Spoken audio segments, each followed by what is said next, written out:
Nós tivemos aqui no Rio a terceira reunião de Sherpas da presidência brasileira do G20. A reunião começou na quarta-feira e terminou hoje. Nós tivemos 4 sessões principais, né, e mais ou menos correspondem aos objetivos que nós tivemos para a própria reunião de Sherpas. Tivemos uma sessão inicial, na verdade, de apresentação de como andam os grupos nas 2 trilhas, né? Tivemos um briefing da nossa colega embaixadora Tatiana Rosito, tivemos um briefing do embaixador Correia do Lago, Tatiana Rosito da Trilha de Finanças, do embaixador Correia do Lago, sobre a força-tarefa de mobilização contra a mudança do clima, e tivemos também um briefing do colega ministro Saulo Seolim sobre a força-tarefa para o lançamento da Aliança Global contra a Fome e a Pobreza. Então, isso foi uma das sessões, eram 4 sessões. Numa outra sessão também, que foi muito importante, nós discutimos os temas geopolíticos, eu diria as questões mais, controvertidas da agenda internacional, e discutimos isso porque um dos objetivos dessa reunião era permitir que os grupos de trabalho, agora, no momento em que se reúnem em nível de ministros, possam ter os seus resultados aprovados por todos, né, e consignados em documentos dos próprios ministros. Tá? Então, essa foi uma outra sessão. Uma terceira sessão, que foi ontem à tarde, foi uma inovação uma inovação da presidência brasileira, é que pela primeira vez nós fizemos uma interação direta entre os Sherpas do G20, que são os representantes dos líderes para o G20, né? Uma interação dos Sherpas com os coordenadores dos grupos de engajamento do G20. Deixa eu só explicar. No G20 a gente tem a trilha Sherpa, que engloba 15 grupos de trabalho, também 2 forças-tarefa, e nós temos também a trilha de finanças. Mas, além disso, existem os grupos de engajamento sobre os mais diversos temas. Por exemplo, o grupo de mulheres, o grupo de jovens, o grupo de cientistas, o grupo de sindicatos, o grupo de empresários e assim por diante. São 13 grupos de engajamento. E o objetivo dessa reunião era justamente receber as contribuições, as sugestões dos grupos de engajamento, por meio, né, de um relatório apresentado oralmente pelos seus coordenadores, para que nós, Sherpas, que começamos agora também o processo de elaboração dos temas que serão debatidos pelos líderes e que serão consignados numa declaração de líderes na cúpula do Rio de Janeiro, para que nós tenhamos, eu diria, as contribuições, as sugestões, os subsídios, para também incorporar, eu diria, a visão da sociedade civil. Isso foi uma orientação do governo brasileiro desde o início da presidência, a ideia de que o G20 tem que estar mais perto da sociedade. Tem que estar mais perto da sociedade para responder melhor aos anseios da sociedade, ou seja, um G20 mais orientado às questões diretamente relacionadas aos interesses das pessoas no seu cotidiano, né? E a melhor maneira de fazer isso é tornar, eu diria, vamos dizer assim, as instâncias de governo do G20 mais permeáveis, mais abertas para receber as sugestões, as recomendações que vêm dos grupos de engajamento. Então, foi uma sessão muito interessante. Foi na tarde de ontem que, pela primeira vez na história do G20, e é uma história que não é tão curta, nós tivemos, numa mesma sala, Sherpas e os representantes dos grupos de engajamento da sociedade. Então, isso foi muito importante também. Contou com, eu diria, uma reação e uma acolhida muito positiva de todos os países, o que foi muito positivo também. Então, esperemos que isso seja um precedente, né, para o G20 nas próximas presidências, inclusive, tá? E depois dessa terceira sessão, nós tivemos a 4ª sessão, que foi hoje pela manhã, que foi justamente uma discussão que eu tive com o Sherpas sobre, né, agora os passos adiante, como conduzir, né, os grupos do G20 até a realização da cúpula em novembro no Rio de Janeiro. Então, discutimos temas como a questão da estrutura da futura declaração de líderes, a questão de algumas reuniões importantes e a necessidade que gerem resultados, porque, por exemplo, nós teremos agora em julho já 4 reuniões ministeriais do G20, tá? 22 e 23 de julho, a reunião de ministros para tratar de temas relacionados a desenvolvimento. Grupo de Trabalho de Desenvolvimento, reunido em nível de ministros. Tá? Teremos no dia 24 a reunião ministerial da Aliança Global contra a Fome, em que nós já temos negociados os documentos que embasam a estrutura e, eu diria, as ações futuras da Aliança Global contra a Fome. Teremos 25 e 26 a reunião de ministros da Fazenda e presidentes do Banco Central, reunião que será presidida pelo ministro Haddad. E para isso também nós esperamos que os ministros tomem decisões importantes. Mas para isso, obviamente, nós precisamos do engajamento de todos.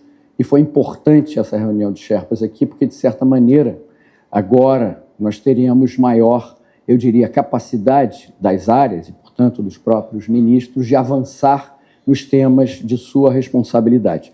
E teremos ainda, nesse mês também, a reunião sobre emprego, que é presidida pelo nosso ministro do Trabalho e vai acontecer em Fortaleza. Então, são 3 reuniões no Rio e uma reunião em Fortaleza, ainda em julho, e, portanto, foi importante discutir com os meus colegas Sherpas, né, como avançar nesses temas e como fazer com que essas reuniões sejam mais orientadas a resultados concretos, no sentido que justamente a presidência brasileira gostaria de dar a essas reuniões. Bom, isso é meus comentários iniciais. Essas foram as sessões que compuseram, né, o que a gente chama a terceira reunião de Sherpas da presidência brasileira e, naturalmente, eu me coloco à disposição para responder eventuais perguntas. Obrigado. Perguntas? Boa tarde, embaixador Camila Zaru, do Valor Econômico. Embaixador, a gente tem visto que em algumas reuniões de grupo de trabalho não conseguiram chegar em consensos, principalmente quando se trata em relação a países desenvolvidos e países em desenvolvimento. Questões de comércio justo, medidas ambientais que impedem transação entre países. Como foi durante esse encontro? Houve algum consenso entre esses 2 grupos de países, né, o Sul e o Norte Global? Já é possível dizer que há algum consenso geral? Não, olha, essa reunião não foi dedicada a temas específicos de comércio, tá? Um dos temas, uma das tarefas principais que nós tínhamos era justamente negociar uma fórmula que nos permitisse, nas próximas ministeriais, né, que os ministros se dediquem integralmente aos seus temas. Por exemplo, os ministros de comércio têm que tratar dos temas comerciais, não precisam tratar de temas geopolíticos. Então, o que nós conseguimos nessa reunião foi um acordo, uma fórmula, na verdade, para que os ministros não precisem incluir nos seus documentos o tema geopolítico, porque isso tinha gerado, eu vou falar a vocês, desde 2022, na presidência indonésia e também na presidência indiana em 2023, desde esse momento a gente não teve a possibilidade de aprovação de documentos ministeriais, tá, do G20, por conta da dificuldade de chegar a acordo nessas declarações ministeriais sobre a linguagem de temas geopolíticos, porque desde 2022, com o início, né, da guerra na Ucrânia, houve dificuldade para se chegar a esse acordo. Então, o que nós conseguimos nessa reunião desses dias foi um acordo sobre como proceder daqui para diante para que os ministros possam se concentrar nos seus temas e aquele negócio, busquem os entendimentos nas suas áreas. Eles não precisam mais tocar no tema geopolítico, porque não é um tema afeito às áreas deles. Então, isso que nós conseguimos aqui. Isso quer dizer o quê? Que agora, em diversas áreas, né, onde há, por exemplo, possibilidade de acordo, vou citar 2 que já estão praticamente concluídos, né? Teremos a reunião de ministros do desenvolvimento, que tratam de temas de desenvolvimento, agora, dia 22 e 23, no Rio de Janeiro. Tá? O ministro Mauro Vieira presidirá a reunião. E nós já temos um acordo sobre, muito próximos de um acordo sobre 2 documentos.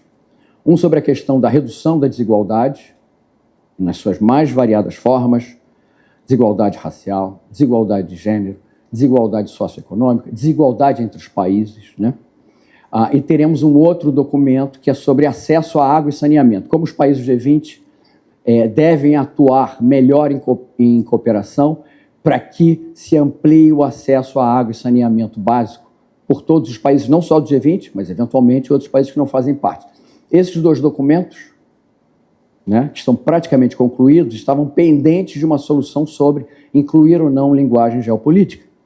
E o que nós obtivemos foi um acordo entre todos os países do G20 para que, na verdade, esses documentos sejam liberados e a presidência brasileira divulgará uma linguagem sobre os temas geopolíticos. Então, isso foi um acordo feito, isso libera os documentos. Nós já temos os 3 documentos fundamentais da Aliança Global contra a Fome, tá? Que é o documento de base, é o documento dos critérios de inclusão dos programas sociais na cesta de programas sociais da Aliança Global contra a Fome, e temos um terceiro documento, que é justamente os termos de adesão dos países à Aliança Global contra a Fome. Fechamos esses documentos. O grupo de trabalho fechou esses documentos.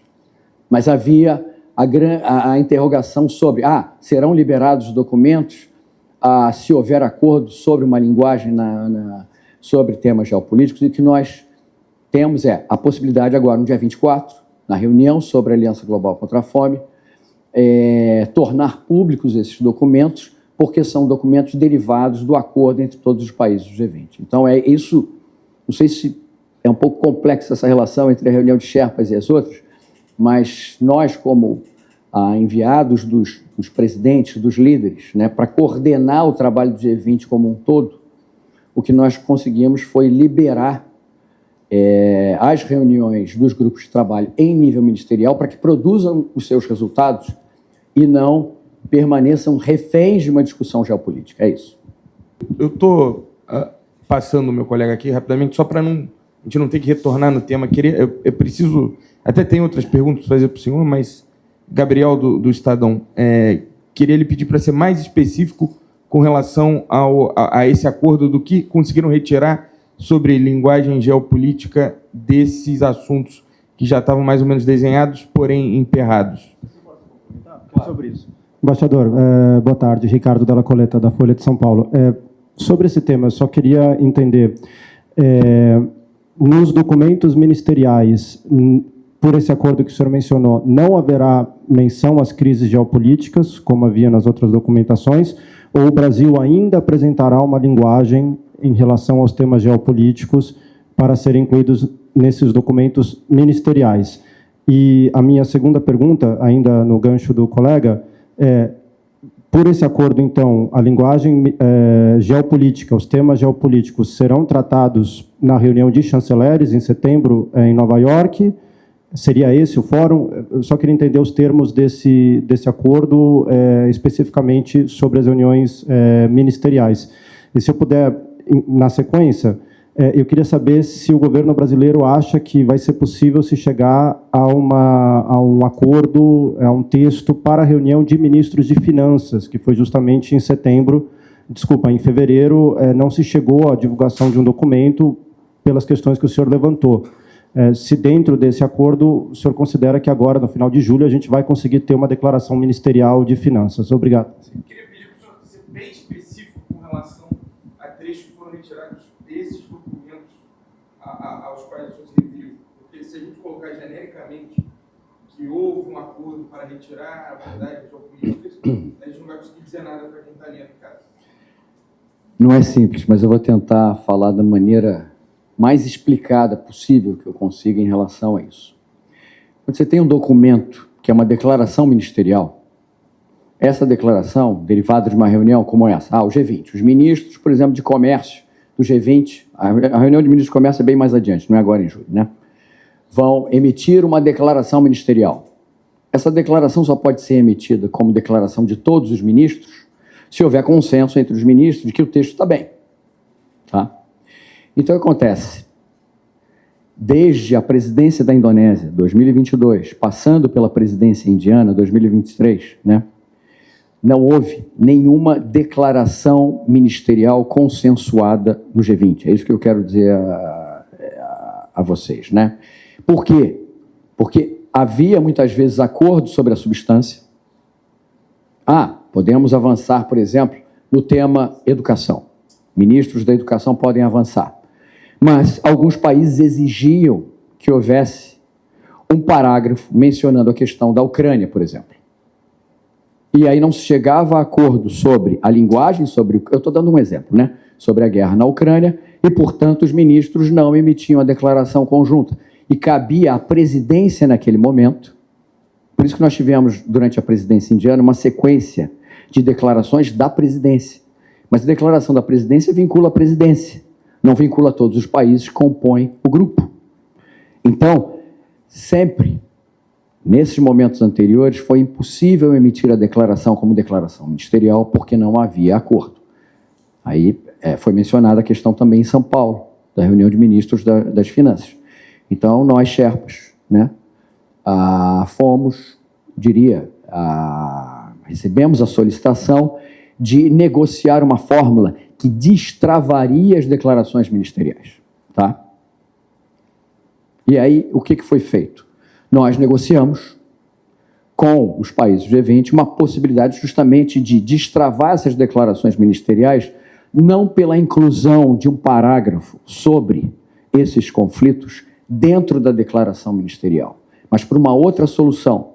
A presidência brasileira divulgará em cada uma dessas reuniões ministeriais uma declaração sobre esses temas, e esse texto já foi negociado, tá?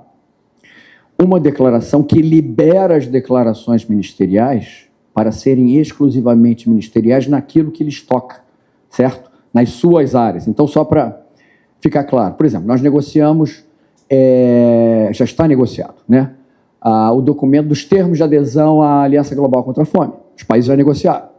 Mas havia o que a gente chama de uma janela, em inglês é o placeholder, que é um lugar reservado para a linguagem sobre os temas geopolíticos. Então, isso impedia a conclusão final de que tínhamos já um acordo. Era como se fosse uma pendência, algo a resolver. Tá? O que nós conseguimos aqui, com apoio, né, dos países G20, é que a presidência brasileira, que divulgará um texto separado de responsabilidade da presidência, mas que, obviamente, foi negociado com todos os países, tá? Para que os termos de adesão, o documento de termos de adesão à Aliança Global contra a Fome, não precise se debruçar sobre temas geopolíticos. Então, essa é a diferença. Não precisa mais de uma janela onde entrará o tema geopolítico. Nós conseguimos negociar um texto que será divulgado pela presidência brasileira, de responsabilidade da presidência brasileira, e que será um documento separado, mas divulgado conjuntamente, mas separado como documento, que é o documento da presidência. Então, nós teríamos, por exemplo, na Aliança Global contra a Fome, se tudo correr bem, nós teremos os documentos da Aliança Global contra a Fome, o documento de base, o documento de termos de adesão, o documento dos critérios para a inclusão dos programas sociais na cesta de programas sociais da Aliança Global contra a Fome. 3 documentos. E 3 documentos consensualmente acordados entre os ministros, certo?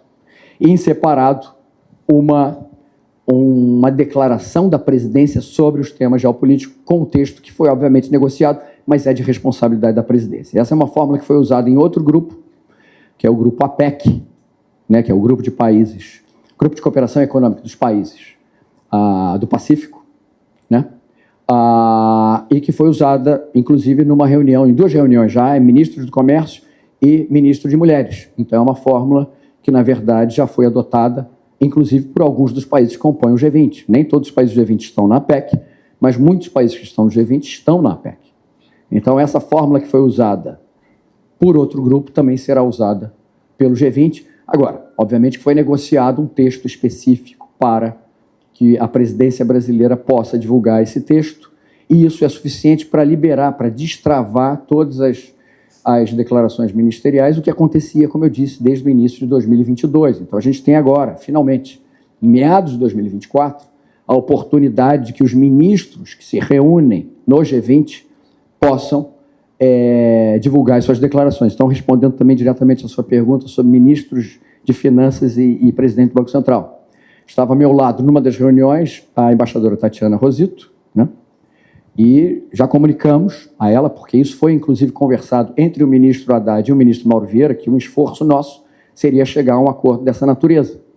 E agora cabe aos ministros de Finanças e Bancos Centrais a negociação das questões que são afeitas, né, às finanças e bancos centrais, e torcemos para que eles tenham um acordo sobre, né, o texto, sobre a matéria, mas o que eu quero dizer é que a possibilidade de ter uma declaração ministerial, não estou dizendo que necessariamente terá, né, mas é que é um objetivo, sim, da presidência brasileira ter uma declaração ministerial na reunião de ministros de Finanças, sim, mas a possibilidade de chegar a isso já não tem mais o obstáculo da questão geopolítica, porque aí a presidência brasileira, no caso, né, a presidência, na reunião de ministros de Finanças, divulga o texto em separado como um texto da presidência. Foi essa fórmula que nós negociamos aqui. Não sei se ficou... Já está negociado. Já está negociado e acordado entre os países. Então, desculpa, só para realmente ficar claro. Reunião de chanceleres em Nova York em setembro, não vai haver necessidade de se discutir uma linguagem geopolítica nessa reunião. Não, olha, essa será a segunda reunião de chanceleres do G20 na presidência brasileira, o que é uma novidade também, porque nos G20 anteriores, nas presidências anteriores, houve no máximo uma reunião de chanceleres. Tá? Agora, na primeira reunião de chanceleres do G20, que aconteceu no Rio de Janeiro, houve uma sessão dedicada exclusivamente a discutir esses temas. Tá? Então, isso já foi discutido pelos ministros. O ministro Mauro Vieira leu o resumo da sessão para todos os ministros, e esse resumo incluía os temas mais delicados vamos dizer assim, da pauta geopolítica, tá? E a ideia para a reunião de setembro, que será presidida pelo ministro Mauro Vieira, é produzir um chamado à ação para a reforma da ONU. Na verdade, é a reforma da governança global, não só a ONU, da governança como um todo, mas em particular também a reforma da ONU. Então, essa reunião, na verdade, está olhando para o futuro, está olhando para a necessidade de reforma da governança global. E o objetivo não é voltar a temas dessa natureza. Então, nós teremos, idealmente, um documento, que é o chamado à ação, que já começamos a preparar, né, com o ministro Mauro Vieira, justamente para que esse seja o centro da reunião. Na verdade, uma discussão mais ampla sobre a governança global e não necessariamente sobre outros temas, como você mencionou. Tá? Quando o senhor fala que tirar a questão geopolítica para destravar as declarações ministeriais, e quando o senhor falou mais cedo que aí o objetivo é resultados concretos, a questão geopolítica não pode voltar a travar, mesmo que haja uma declaração, a obtenção de resultados concretos? O nosso entendimento é que, justamente, nós negociamos uma fórmula para evitar que esses temas voltem, certo? Então, esse que foi o entendimento, porque até esse momento não havia disposição de alguns países de divulgarem declarações ministeriais sem um texto forte sobre a questão geopolítica, certo? Mas esses mesmos países aceitaram que o texto que foi negociado com eles e todos os demais países do G20, negociado pela presidência brasileira, seja divulgado pela presidência brasileira como uma espécie, não é nem um anexo, é um documento separado da presidência brasileira. E ali, ainda que seja um texto da presidência brasileira, né, estaria naturalmente contemplada a preocupação que eles têm que se mencione, por exemplo, um conflito ou outro. Eu estou dando um exemplo, né? Então, o que acontece? Aqui a decisão é que, a partir de agora, os ministros, nessas reuniões que acontecerão a partir do final de julho, sim, possam tornar público, chegar a um acordo sobre os documentos ministeriais sem precisar incluir o tema geopolítico. Porque haverá sempre, em cada reunião ministerial, a declaração da presidência sobre esses temas, que já é uma declaração negociada. Só para deixar claro, na questão da aliança global, da aliança contra a fome, falando que está mais avançada, você vai ter uma declaração conjunta de todos os países do grupo, mas na prática, tirar a aliança da declaração e torná-la na prática, a questão geopolítica não pode travá-la? Então, olha, eu não posso antecipar o futuro, Não estou dizendo o que a gente está planejando para a reunião da Aliança Global contra a Fome no dia 24, tá? Idealmente, nós teremos 3 documentos, que são os documentos de base da Aliança Global contra a Fome, são documentos aprovados pelos ministros, consensuados. Então, nesse sentido, eles vinculam todos os países, certo? Eles não são documentos só da presidência. Então, eles refletem um acordo alcançado entre todos os países que compõem aquela reunião ministerial, tá? Além disso, além desses 3 documentos que são consensuais e, portanto, englobam todos os países, haverá uma declaração separada, um 4º documento da presidência brasileira com uma linguagem sobre geopolítica que foi negociada aqui. Então, essa é a fórmula que foi encontrada e que contou com o apoio de todos os países. Lógico, negociação duríssima, como sempre. Esses temas nunca são fáceis, né? Mas chegou-se a um acordo englobando todos os países do G20. Tá? Okay.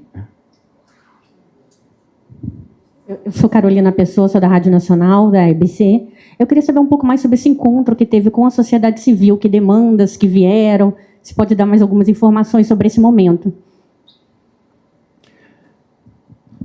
Olha, esse encontro, a estrutura do encontro foi fundamentalmente o seguinte: nós tivemos, numa mesma sala de reunião, na mesma mesa, onde, aliás, nós fizemos todas as reuniões aqui, todas as sessões da reunião de Sherpas, uma sequência de apresentação pelos coordenadores de cada um dos grupos. Aí tem um coordenador, e isso tem toda uma terminologia no G20, né? Tem o W20, Women 20, né? Mulheres 20, né? Tem o B20, que é o Business 20, negócios, ou empresários 20, né? Tem o L20, que é Labor, que são os representantes dos trabalhadores, dos sindicatos, tá? Então, cada um dos representantes desses grupos de engajamento, e olhem bem, esses grupos de engajamento englobam todos os países, no sentido de que o país sede, que é a presidência do G20 naquele ano, é também país sede dos grupos de engajamento. Então, por exemplo, caso do B20, o coordenador nacional é a CNI, certo? Então, para cada um deles, né, você tem um representante nacional, né, que faz o papel de chamar os representantes da sociedade civil dos outros países para que eles se coordenem e cheguem a um acordo sobre as recomendações que eles querem apresentar aos governos, tá? Agora, por que aí você me pergunta, por que vocês fizeram tão cedo isso? A cúpula é só em novembro. A ideia de fazer cedo é que, para que a gente possa efetivamente levar em consideração, na hora de negociar os textos do G20, tanto de grupos como de líderes, né, a gente possa efetivamente levar em conta as sugestões. É fácil isso? Não, a negociação é sempre difícil, né? Ou seja, entre os países a negociação de textos, os interesses são diferentes, as prioridades são distintas, mas o objetivo é que a gente possa incorporar essas sugestões para o processo agora de negociação dos documentos G20, não só os documentos ministeriais, mas também a própria declaração de líderes. Então, eles fizeram a apresentação e os Sherpas comentaram, apresentaram questões, né, sobre isso a eles. Então, foi uma interação direta. Agora, são 13 grupos de engajamento, então a gente pediu também a apresentação que tem que ser sucinta, concisa, direto ao ponto, já trazendo as recomendações. E aí essa interação foi muito importante, porque foi a primeira vez que houve esse tipo de interação entre representantes governamentais do G20, primeira vez numa reunião formal do G20, né? Entre representantes governamentais do G20 e os representantes dos grupos de engajamento. Então, esse aspecto é uma inovação da presidência brasileira, na linha, como eu comentei aqui, do que o presidente Lula, do que o governo brasileiro tem enfatizado. O G20 tem que estar mais aberto, né, ao diálogo com a sociedade, porque o G20 precisa refletir melhor os anseios da população, né? Essa é a ideia. Os governos precisam estar mais antenados ao que as populações estão pedindo, né? Então, daí essa fórmula nova que nós criamos, que também é uma maneira de incorporar desde cedo, né, os grupos de engajamento no diálogo com os governos. Tá? Que demandas foram essas? Assim, você poderia frisar alguma coisa? As mais variadas. Por exemplo, questão de inteligência artificial. Como tratamos da questão de inteligência artificial e dados no G20, certo? É lógico que isso já está sendo tratado também por um grupo de trabalho, mas nós tivemos várias referências a isso, os impactos. sobre emprego, ou também as oportunidades que são geradas em termos de benefícios que podem advir da inteligência artificial. Esse é um pequeno exemplo. Questão de gênero, né? Uma mensagem muito forte do W20, que é o grupo, justamente, né, de empoderamento das mulheres, para os governos G20. É lógico que a gente também, no Brasil, está reunindo pela primeira vez o grupo de trabalho governamental de empoderamento de mulheres. É pela primeira vez que a gente está fazendo, tá? Mas essa mensagem é muito importante, né? Então, a questão do trabalho decente, né? O L20, que é o Labor 20, ou seja, Trabalho 20, fez uma série de demandas em relação à qualidade do trabalho, certo? Então, são demandas muito concretas. Agora, são muito variadas, porque, no fundo, é todo o espectro, eu diria, de demandas da sociedade. Todo, eu não diria porque, né, nem tudo é total, mas, de certa maneira, foi uma maneira de ter um apanhado muito diverso e muito múltiplo de tudo que a gente pode ter como sugestões para incorporação nos documentos do G20. Então, nesse aspecto, foi muito produtiva a reunião, contou com uma reação excelente, né, de todos os colegas do G20, contou, inclusive, com o endosso do colega sul-africano, do Sherpa sul-africano, na ideia de dar continuidade a isso também na presidência sul-africana, porque depois da presidência do Brasil, que se encerra no dia 30 de novembro, se inicia a presidência da África do Sul no G20, dia 1º de dezembro de 2024. É lógico que o Brasil quer que os seus trabalhos ao longo dessa presidência tenham, na medida do possível, o máximo possível, continuidade nas próximas presidências. Essa experiência foi muito bem recebida. Então, nós temos, né, grandes, eu diria, perspectivas de que isso seja a primeira de muitas reuniões ao longo da história do G20 de interação com a sociedade civil. Então, isso foi o sentido da reunião. O senhor tem tempo ainda para alguma pergunta eventual? Temos aqui... Muito rapidamente, Fazer, depois eu... Porque a voz, vocês já viram, já foi embora. Aí já... Não, é bem 4 rápida. dias de reunião, É só para entender se todas essas questões que foram trazidas pelos grupos de engajamento serão contempladas de alguma forma nessa declaração final. E já que essa é uma novidade, né, de receber os coordenadores e ouvir essas sugestões já ainda no meio do processo, justamente para dar tempo, né, para que essas sugestões sejam trabalhadas nesse documento final, eu queria saber se esse documento, se essa declaração que sai da cúpula do G20 aqui no Brasil tem uma cara diferente das outras anteriores, justamente por ter um olhar e contemplar ainda mais essas questões e essas demandas que vêm de outros setores da sociedade civil. Esse é um objetivo brasileiro, né? Fazer com que, efetivamente, a gente tenha um debate entre os países, né, a respeito dessas sugestões apresentadas, né? Porque isso é o espírito também da presidência brasileira do G20, é tentar trazer o G20 para perto da realidade das pessoas. E, para fazer isso, nada melhor do que ouvir as próprias pessoas, ou seja, incorporar essas sugestões. Agora, como isso vai se refletir na declaração, é lógico que nós, como países da presidência, temos a tarefa de elaborar as primeiras versões e também conduzir o processo de negociação das declarações. O objetivo nosso é ter, eu diria, na medida do possível, uma declaração concisa, certo? E, ao mesmo tempo, muito direta nesse sentido, de ser inclusive uma declaração mais legível para a população. Geralmente essas declarações são emitidas e poucos leem, porque são muito longas e tem uma linguagem não muito direta. O objetivo nosso é ter uma linguagem um pouco mais direta e tocar mais diretamente nos temas que interessam aos cidadãos de forma geral, né? Ou seja, essa é um esforço nosso. Agora, não cabe só ao Brasil fazer isso, o Brasil conduz o processo. Então tem também um grande esforço de persuasão dos outros países, né, para que a gente possa chegar a um resultado dentro desse objetivo. Sim. Boa tarde, embaixador. Me chamo Raíssa Santos, sou do jornal lá da minha escola, o jornal JCCB, do Projeto Andar. E eu queria saber do senhor como as discussões e as decisões tomadas nas reuniões do G20 podem afetar na população da periferia, da comunidade. Ótima pergunta. E, olha, parabéns aí pelo trabalho de vocês.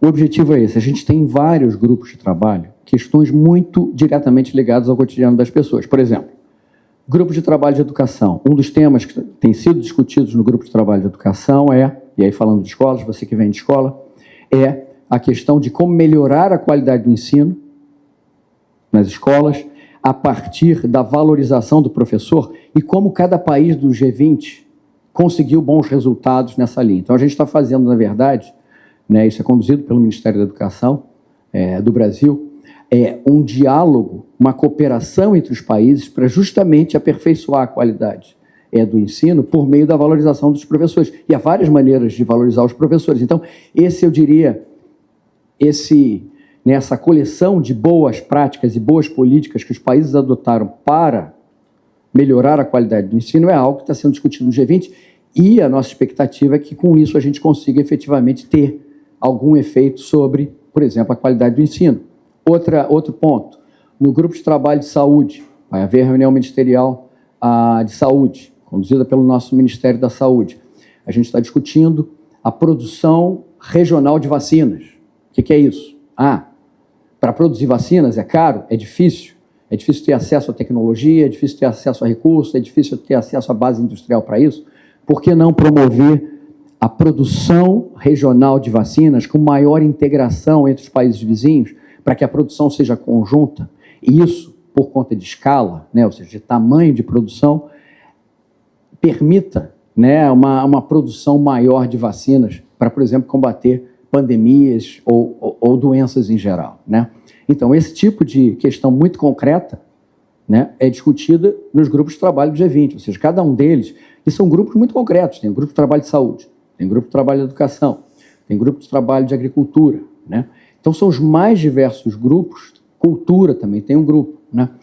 Então, para cada um deles, a gente está buscando fazer com que o G20, na verdade, são dois eixos fundamentais da presidência brasileira.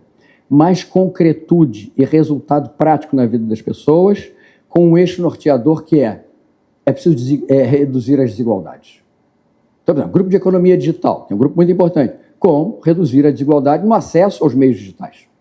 Há diferenças? Há pessoas que não têm acesso nem à eletricidade no mundo, certo? Então, e, portanto, não podem ter acesso a meios digitais. Então, como melhorar a vida das pessoas também do enfoque da desigualdade, já que nós temos um mundo tão desigual em tantos aspectos, né? Para cada um desses grupos, além de uma visão muito concreta e voltada para a ação, a gente tem a visão de que é preciso sim ter como eixo norteador como reduzir a desigualdade. Então, eu agradeço a sua pergunta, porque toca no ponto central eu diria, da visão que o Brasil tem para o G20 esse ano. Tá? Muito obrigado, gente. Obrigado, embaixador, e obrigado a todos os presentes.